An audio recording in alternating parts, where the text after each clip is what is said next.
Hello students, let's see this question.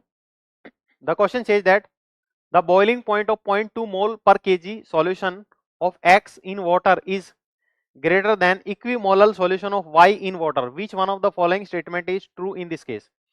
सवाल को देखिए भाई, सवाल क्या कह रहा है? एक सॉल्यूशन है X का और Y का, दो सॉल्यूशन है, ठीक है, और दोनों की मोलैलिटी ही बराबर है, ठीक है। ये X का इक्विमोलल सॉल्यूशन है, X का सॉल्यूशन है, और ये एक और सॉल्यूशन है आपके पास में किसका? Y का सॉल्यूशन है। ये Y बराबर, दोनों की मोलैलिटी बराबर है, मोलैलिटी बराबर है। सपोज इसमें अगर X के 1 मोल डाला हुआ है तो इसमें भी X का कितना है, Y का कितना है, 1 मोल है। दोनों के अंदर मोल्स बराबर है, दोनों के अंदर क्या है, मोल्स बराबर हैं। तो बताओ कौन सी बात सही है? मोलर मास ऑफ और बॉइलिंग पॉइंट जो है, बॉइलिंग पॉइंट जो है वो है X का ज्यादा।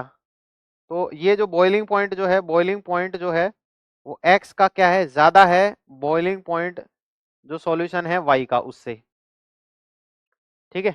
सवाल में क्या होता, क्या पूछा है? Molar mass of X is greater than molar mass of Y, molecular mass of X is less, X is undergoing, Y is undergoing dissociation, X is undergoing dissociation. तो ये कैसे पता चलेगा? तो आप जानते हैं अगर मोलैलिटी दोनों की बराबर, बॉइलिंग पॉइंट ऑफ 0.2 है ना, अपन यहाँ पे 1 की जगह हम डायरेक्ट लिख भी सकते हैं, क्वेश्चन में दिया हुआ है। इसकी भी 0.2 है molality,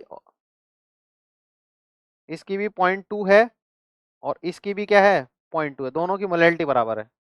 boiling point, elevation in boiling point, तो बॉइलिंग पॉइंट देखिए, बॉइलिंग पॉइंट एलिवेशन डेल्टा, ऐसे लिख सकता हूँ, delta TB, delta TB of x is equal to क्या होगा, i into K B of and molality of x. ऐसे ही अगर हम y के लिए डेल्टा टीबी लिखना चाहें, delta TB of y is equal to क्या होगा, i into K B into molality of y।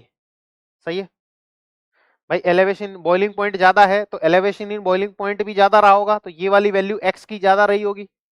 तो अब आप देखिए एक एनालिसिस करते हैं, उससे पता चलेगा। देखिए मोलैलिटी क्या दोनों की बराबर है? तो मोलैलिटी बराबर है, मोलैलिटी तो बराबर है, इसका कोई लेना देना नहीं। केबी की वैल्यू सॉल्वेंट पे डिपेंड कर दी, तो केबी की वैल्यू दोनों की बराबर है। अब डिफरेंस कहां से क्रिएट हो रहा, आई से।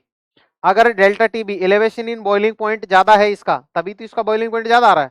इसका मतलब इसका डेल्टा टीबी ज्यादा है। डेल्टा टीबी ज्यादा क्यों है? क्योंकि डेल्टा टीबी किसके डायरेक्टली प्रोपोर्शनल है, आई के।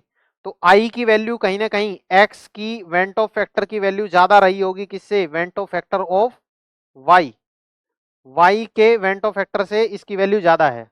इसका मतलब आई की वैल्यू ज्यादा कब होती है? आई की वैल्यू ज्यादा तब होती है जब सोल्यूट क्या हो रहा हो, डिसोसिएट हो रहा हो। क्या हो रहा हो, डिसोसिएट हो रहा हो। तो हमने कंपेयर करके निकाला है भाई, देखो डेल्टा टीबी निकाल दिया, केबी की वैल्यू भी सेम है, मोलैलिटी भी सेम है। अगर ये डेल्टा टीबी की value elevation in boiling point x का ज्यादा है, तभी तो बॉइलिंग पॉइंट इसका ज्यादा आ रहा है। तो एलिवेशन इन बॉइलिंग पॉइंट ज्यादा है इसका, इसका ये ज्यादा होने का कारण क्या है, आई ही ज्यादा रहा होगा, इसका आई ज्यादा। आई का मतलब went Hoff factor, went Hoff factor ज्यादा कब होता है, जब सोल्यूट क्या कर रहा हो, डिसोसिएट कर रहा हो। तो इसका मतलब एक्स डिसोसिएट कर रहा होगा, x is undergoing dissociation in water. बिल्कुल सही बात है, option D is the right choice. अगर वाई डिसोसिएट कर रहा होता तो वाई का बॉइलिंग पॉइंट ज्यादा होता, ठीक है। मोलर मोलिकुलर मास से हम अभी कंपेयर नहीं कर पा रहे हैं, तो D is the right choice. Thank you.